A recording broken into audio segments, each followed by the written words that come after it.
अच्छे लोगों की एक निशानी ये भी है कि उनको याद नहीं रखना पड़ता, बल्कि वो हमेशा याद रहते हैं। जो छोटी छोटी बातों में सच्चाई को संजीदगी से नहीं लेते, बड़े मामलात में भी उस पर इतबार नहीं किया जाता।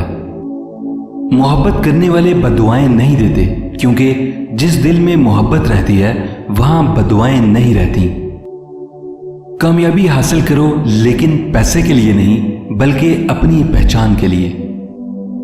बहुत कम लोग ऐसे हैं जो अपनी आंखों से देखते हैं और अपने दिल से महसूस करते हैं।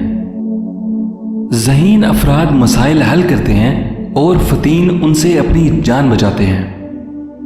कामयाब शख्स बनने की कोशिश नहीं, बल्कि असूलों के हामिल शख्स बनो। दो अमाल ऐसे हैं जिनका सवाब कभी तोला नहीं जा सकता, माफ करना और इंसाफ करना।